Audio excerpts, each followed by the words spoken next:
And like she said, she refers in one of those TED Talks to a man who had gone on stage and just been very, very open.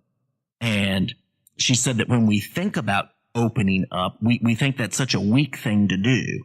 But then she asked the audience, how many thought that that was courageous for that man to get on stage and be open? And every hand went up. We look weak, that we're going to look like we don't have it together. But when we admit that, and people see us being open and still working, still getting up, still moving on, still becoming better, everybody thinks that's courageous. Now, that's the difference between people thinking you're courageous and just weak. If you're just open and you're just overwhelmed by everything, oh my gosh, that just overwhelms me. Don't know what to do about that. That's just too much. If you're just crumbling under everything, then people are going to think you're weak. But that's not what we want. And sometimes when I'm doing trainings with businesses, I've had many managers say, how do I be open with my team without them running all over me? And I think the key there is to be open about reality, strengths and weaknesses, but to let them know just because that's there, you're not just crumbling. And together we're going to figure out a way to get better and to overcome this. And so they see you being honest and open, but they also see you being strong in your resolve to move forward and not tolerate anyone walking over you. The third thing that I believe is a hindrance to these sharpening relationships is defensiveness. And my goodness, this is one of the worst, I think.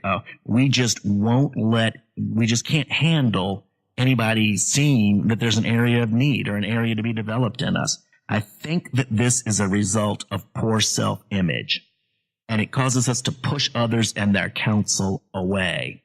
And I know people like this, and they have such a fragile sense of self that even though they've got gifts and they could be developed and they could be grown and the sky would be the limit, they don't let people speak into their lives because they can't handle admitting to themselves that there's an area that they need help in. When we're all in that boat, we all need help. We all can improve. But when the sense of self and that self-image is too fragile, we often will push other people away. We won't let them speak into that. We're like, no, I'm good here. I've got it. Who are you to talk to me? This is what I call the yeah, but you syndrome. Somebody comes to you and they genuinely want to help. And they try to bring up an issue, and instead of accepting that and listening to it and seeing the good intent and the good that could come of it, we just say, well, yeah, but you, and start listing faults with the other person. Okay, yeah, but you syndrome. And that's refusal to receive counsel and justifying it by faulting others. So now I've got a double problem. Now I've got the same problem that I had to start with. I refuse to grow because I won't let anybody speak to me about it or help me. And now I'm justifying that by blaming them and saying, well, you're not perfect. Look at all your faults. So now my focus is on other people's faults. Now I've got a twofold problem rather than saying, wow, thank you so much for that. Thank you for coming to me. Thank you. Even if they do it imperfectly, thank you for pointing that out. I appreciate that. Let me think about that. Let me see how I can improve in that area. Because, if you take this yeah, but you syndrome to the point of absurdity, what it would be like is saying that only a perfect person can speak to me. If you're not perfect, if you have a fault, I can't tolerate anything but a perfect person speaking to me, so I won't let you speak to me. So that obviously is ridiculous and absurd, and there's no way to grow there. When we're there, we will remain bound and stuck until the point where we're willing to let other people speak into our lives, receive advice, receive wisdom, receive good counsel, and work together to improve. And then when we start seeing that, hey, I do have worth and I can get even more worth, and we start opening that door and receiving resources and let other people speak in, boy, our worth starts compounding. We become worth more as people. We get paid more for jobs. We get up for promotions because now we're not just working harder, we're actually working better because we are better. We have become better people. So we're going to take a break, and in just a minute we're going to come back and we're going to look at a few personal applications of what we've been discussing today. Jeff will be back shortly to wrap up today's message. This is Gabriela, still on the scene today with Top Network Radio. If you're just tuning in, you're listening to Empowered Living with Jeff Byrd. If you've missed any part of today's message, you can hear it again online, as well as the entire archive of empowered living at www.talknetworkradio.com or search keyword #empoweredliving. We would like to acknowledge our music partners, Sound Ideas for Corporate to the Max and Kevin MacLeod for Airport Lounge. Any scriptures read during this broadcast are from the New American Standard Version of the Holy Bible. If you would like to learn more about Jeffrey Byrd Coaching, visit www.jeffbyrdcoaching.com. That is JEFFBYRD coaching.com. Do a Facebook search for @CoachingRocks or drop Jeff a line at jeff@jeffbyrdcoaching.com. Again, JEFFBYRD coaching.com. Let Jeff's Coaching Rocks be the building blocks of your empowered success. Now, let's go back to Jeff for the rest of today's message. And welcome back. This is Jeff Byrd with Jeffrey Byrd Coaching, and you're listening to Empowered Living. And our topic today has been iron sharpening iron. And what we're really talking about is how we can work together to help sharpen each other in our relationships, sharpening us to make us most fit for getting things done well, getting things done effectively, and being purposeful and intentional in our lives. And I want to leave you with 8 applications today.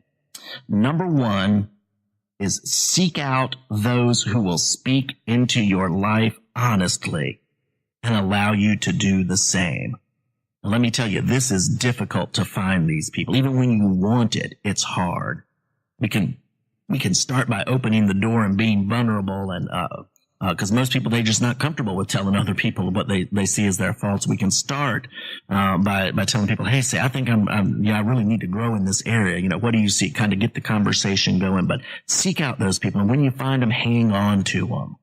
We need them. We all need them very much. Number 2 is acknowledge the need for others' perspectives and help. None of us can do this alone. If it's worth doing, it's going to take more than just us.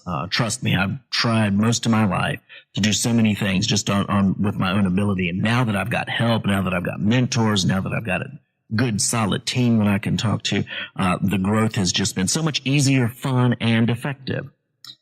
Number 3, see beyond what others currently see for themselves. Have a greater vision of what their gifts could lead to and where they could be and what they could do than they have. Believe in them before they do, and let them know you believe in them. Don't just see it on the inside. Let them know.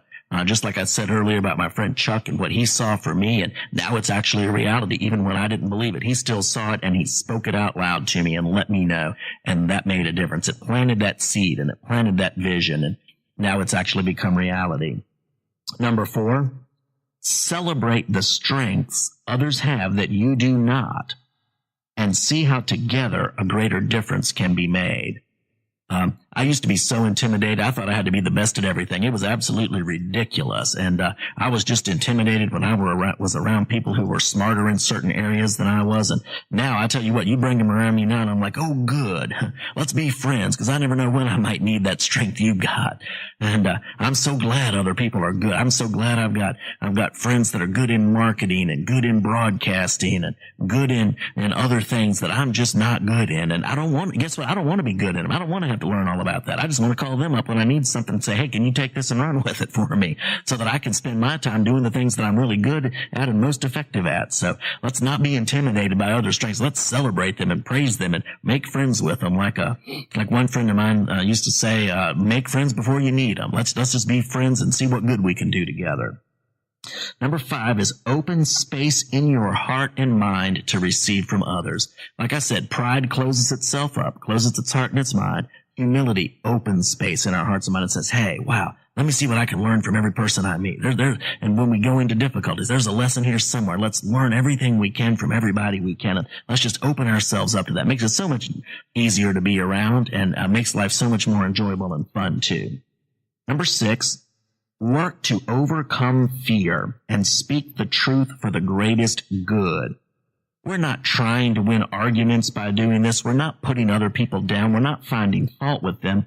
What we're doing is seeking the greatest good, development, and effectiveness for everybody. All we're doing is trying to become our best together, not our best alone to impress somebody. Let's just be open with each other, forget about impressing them, and then put all of our resources and best thinking together to see how we all can become our best. Number 7, lose the defensiveness. We have to stop defending ourselves against what others would say to us. Now, some people probably have a great attitude when they come to us. Others could really improve on their attitudes. Maybe they're even angry when they say something to us. But let's do this, no matter how it comes to, who comes to us, or how they present what they want to say. Let's look for the nugget of gold in the pile of dirt. Let's look for the thing that they're actually saying and see if there's an area we can actually improve in, and thank them for bringing it to our attention, regardless of their attitude. Now, if they have a bad attitude, hey, we're taking the high road. We're showing them how it's done. If they have a good attitude, we're just thanking them humbly and walking together with them. Number 8, this is the last one.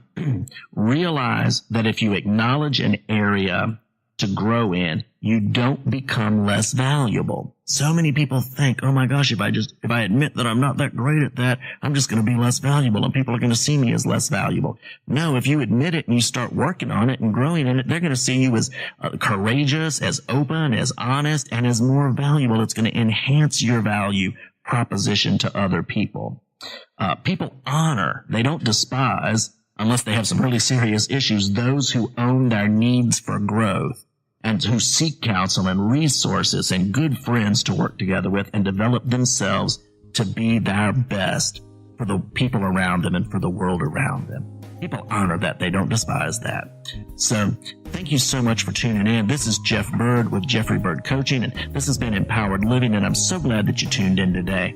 I hope that this time together has given you some thoughts and some ideas about how we can actually become our best together and working in these iron-sharpening iron relationships so that we can become our most effective and fit for use, both for our own good and the good of the world around us. Thank you so much. God bless you. See you next time.